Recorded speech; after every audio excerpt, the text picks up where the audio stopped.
Justin, Adam, to both of you, with finals out of the question for both teams, is there a battle for interest from the players in this game, and how do you generate something when there's not a huge amount on the line?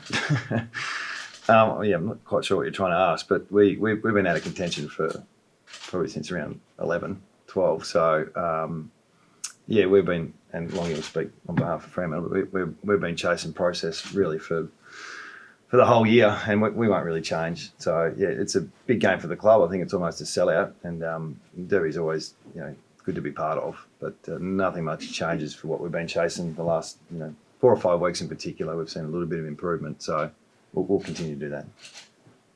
We're much the same. Like, externally, finals and outcomes get talked about a lot, but internally, you're week to week trying to improve your footy, and the last 3 weeks presents an opportunity to do that for us. So, we've been focusing on the process and things in our game that we need to continue to improve on, and the last 3 weeks will be more of that. Justin, what have you noticed? West Coast have improved and a lot more competitive in recent weeks. What has stood out for you from them? Contest and pressure, I think, usually starts around the source, and I think they've been able to defend their front half really well, and they've been able to buff pressure in their back half. So, we're under no illusions. We're going to meet a fierce team that's on the improve. So our players are well aware of that. Adam, you just said it's almost a sellout Saturday night under lights.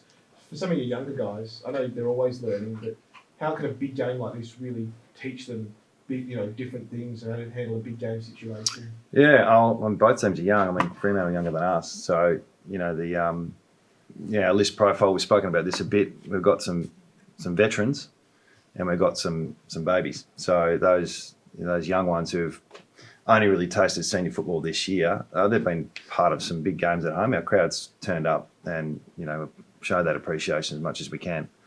But a big crowd like this, that's probably a step up. So it's as close to a final atmosphere as you can get. So that's the beauty of playing at West Coast, playing at this stadium, playing in this state. You get that opportunity to do that. And as much as there's no finals on the line or potential to make finals, that experience is something that's really hard to get without getting to finals. So we'll take that. In the lead up to that, is it you that talks to some of those younger players, or do you lean on your leaders for that? I haven't even mentioned it.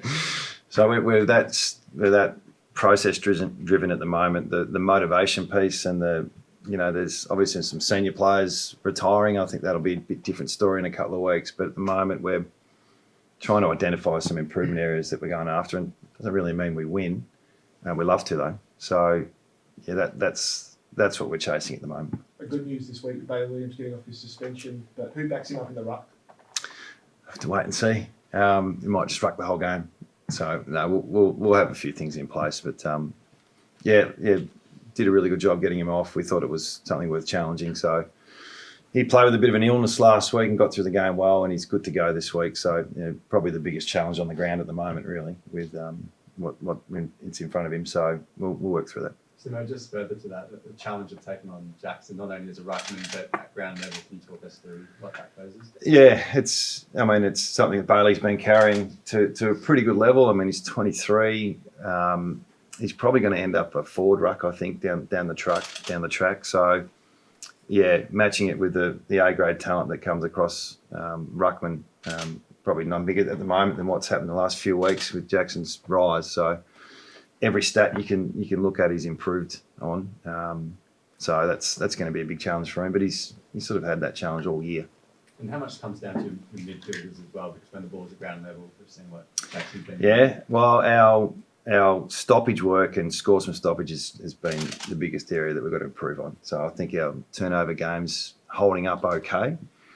But the scores from stoppages are the ones that we're getting beaten heavily in. So then that starts with our mids and our rucks, but it's also both ends of the ground. So that's what we're trying to get better at. And we confront a team that, they're in really good space, especially the last couple of weeks. So, it's going to be a pretty important battle. Justin, a lot of your younger players have probably had a bit more exposure to these sort of games, but for some of these blokes like Carl Warner and Matthew Johnson, how big is a game like this for their development? Yeah, same as what Simmo said about his younger players. It's a good opportunity to play in front of a full house, away derby, which will be a different scenario to what we usually face here. It's going to be similar to probably maybe some of the Collingwood away games that we've played in. So I would lean on some of those experiences. But yeah, you're right. Like the more of these type of experiences you get into all players, the better we're going to be in the future. And just with Carl Warner, first game in the starting 22, how big of a step is that for him personally? Oh, well, you got to take that step at some stage. We eased him into it through the sub, which we've done a bit to our first gamers, and unfortunately he hurt his calf in that game, but he's bounced back quickly and bounced back in really good form. So yeah, he's really deserved of his opportunity, and he's a pretty calm, composed lad. So I'm hoping he takes it in his stride. How have you seen Luke Jackson's recent couple of weeks? His work at ground level is elite, and I've been saying that all year. Early in the season, he was getting knocked for his aerial stuff, and that'll continue to improve, and it has across the season. But yeah, he's an extra midfielder at ground level. His ability to hunt the footy, hunt the man, adds a different dynamic to his game and dimension to our midfield. So, he's talk about playing on instinct. He's a pretty instinctive player, and that allows him just to trust himself and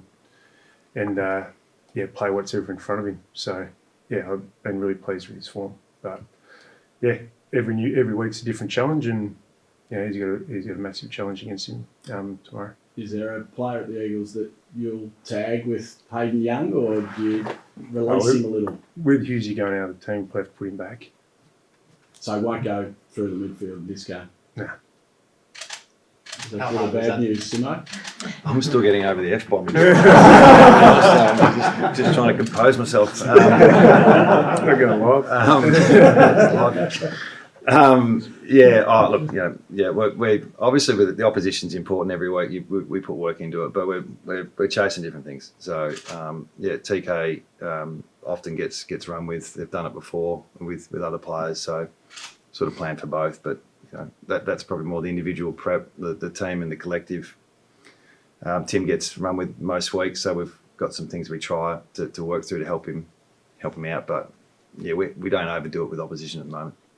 With Aish, then does he possibly go to Kelly? He's going to have to find out tomorrow.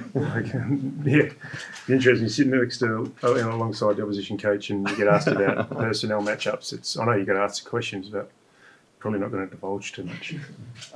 Do you feel any extra pressure as the favourites, and considering where you came from last year and what you said is a disappointing season today? No, not really. No. We've been talking to our players a lot about controlling what we can control and focusing on what's important, and who's favourite, who's not favourite.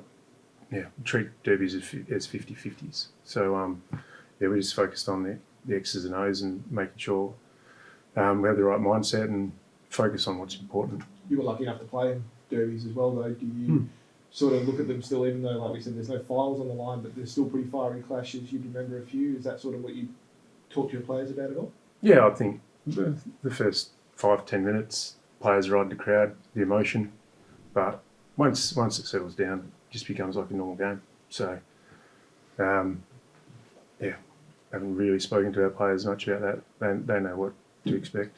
They know the right mindset to bring, so let it unfold.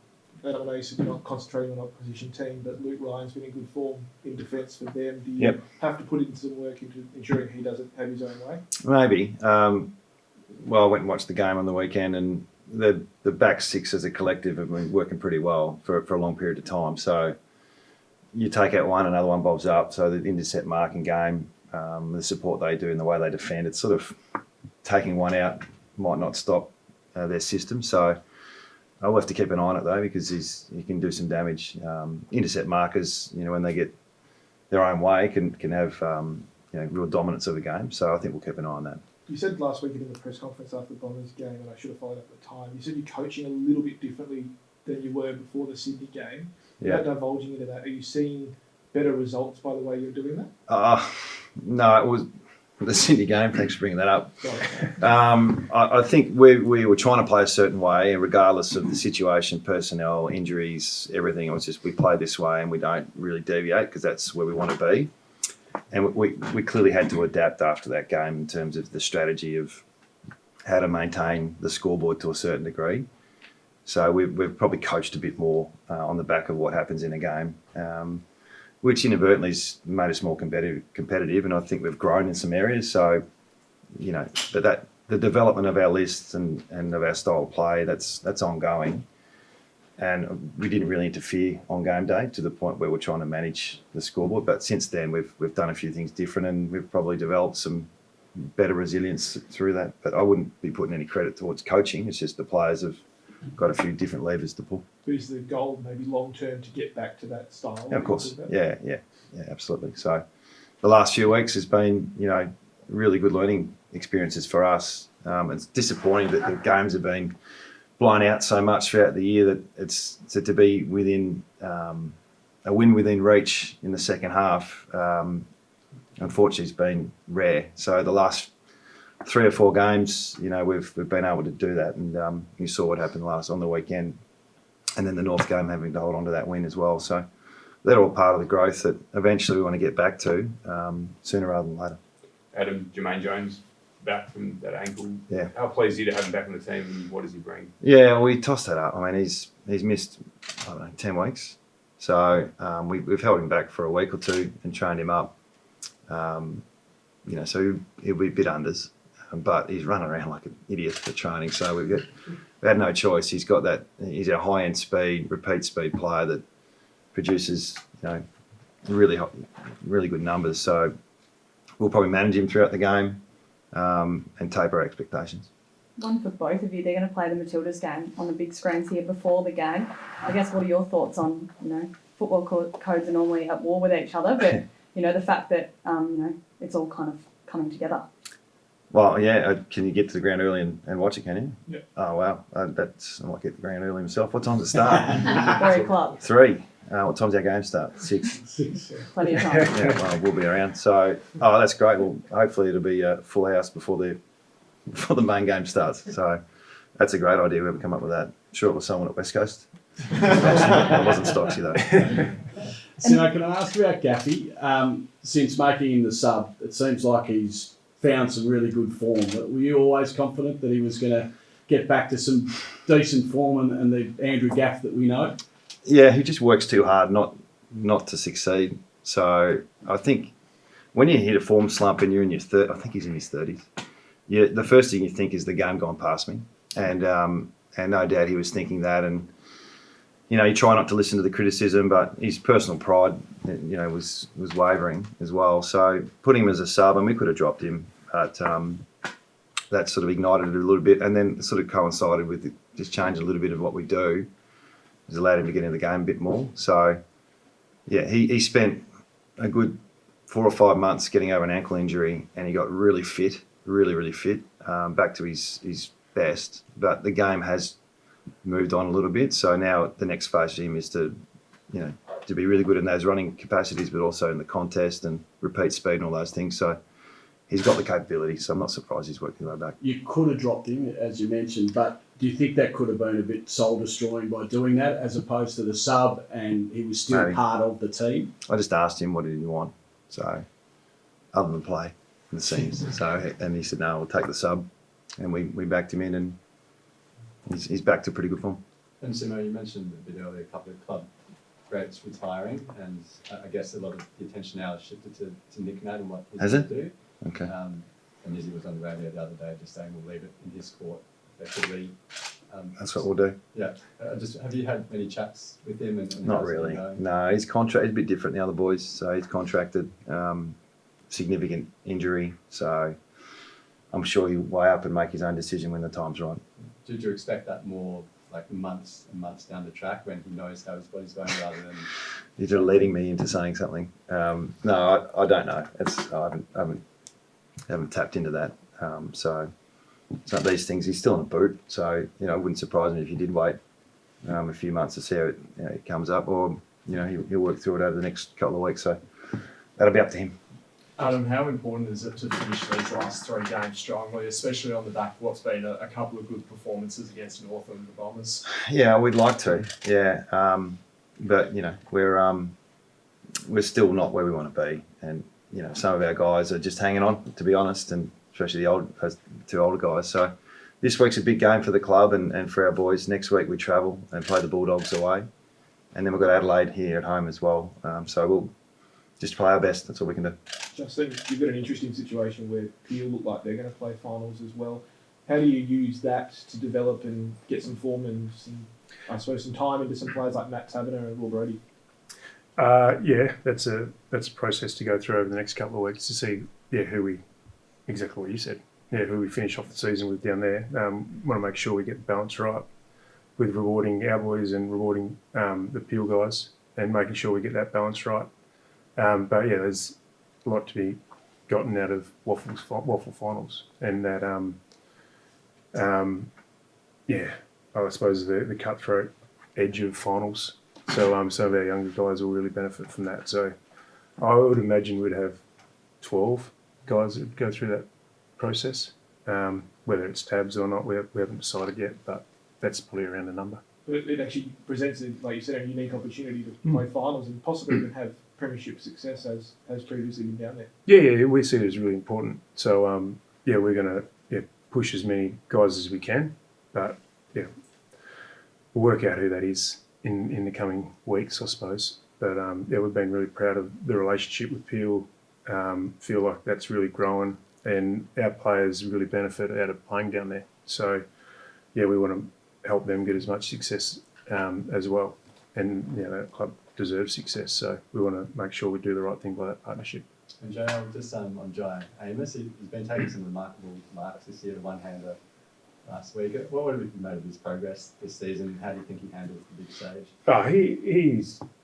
He's done remarkably well, given the base that he had in the off-season and pre-season, and been pretty much a number one key forward most of the second half of the year. He's often got the opposition's best backman, and he's had to work through the physicality of that, especially against some of them. So as a 19-year-old, it's a great learning curve for him, and a steep learning curve. I think he's really worked on different avenues to impact the game. He's been able to kick ground level games. He hasn't solely relied on marks on the lead like he probably did in his first handful of games. And like you said, the contested marking stuff's come through the last couple of weeks, where he's taken a couple of nice, important contested marks. So he's gonna get a lot out of the year. Yeah, and I guess he plays in a very mature way. What's he like as a personality? Really calm, composed, and a pro. Like he's first in to do his tape every week. He's a bit of a footy head. He likes talking footy. He's a good self-assessor of his games. And he's really driven to be the best footballer and person he can be. So he's a pretty easy one. How's your skipper report during the week that he won't be captain next year and things like that? How does he handle all the speculation over him, and maybe your struggling season seems to be because he's the captain sometimes? He's fine. He's got full support internally. I have those conversations with him. I'll continue to have those conversations with him one-on-one to back him in. He's been challenged by injury this year, but I haven't seen it affect his leadership at all. He's doing a terrific job. Justin Brennan Cox, milestone this weekend. He earlier in the week kind of attributed his performance to you a lot. The changes that you've made with him. How have you seen his growth as a player? Yeah, he's become a pro. He's had to do a bit of work behind the scenes to become an elite professional footballer. But he's put in a lot of hard work, and used his 100th today to frame up a bit of mindset for the rest of our players, because when he's decisive and assertive and backs himself, he plays really well. And when you're finding your way in footy, sometimes that deserts you. He's found a consistency in that aspect of his game to be able to back himself, to assert himself on the contest. So I've been really proud of the way he's gone about his footy, and like I said to him today, I feel like it's only just starting though. He's got his body to a level where it's consistently up, holding up to the rigours of AFL, and I'm really excited about what the rest of his future holds. You two have a history together, having coached together. Have you felt empathy for each other this year? Your struggles, have you spoken He with hasn't each texted other? me at all. He hasn't spoken yet. So, It's like that. uh, Has there no, been mate. any chat between the two of you throughout the year about the seasons? I think we all the coaching fraternity has care. It doesn't mean you got to express it in a phone call or a text. So it's hard to describe what you go through sometimes. So only 18 people know. So I think there's more just a look of hanging there, mate, or feeling for you. So that's. But it's a job that we choose to have. So it's not. We're not complaining. No, I'm not. I'm sure. Adam, actually, Sam gets his medal today. What's your reflection on that up there? I don't know much about that story. I got told briefly what happened, but what I heard is the way it happened, and it's fantastic. He gets it. Does he get that tomorrow? Does he, or today? I think it's the lunch. It's the lunch today. Fantastic. It's good for him.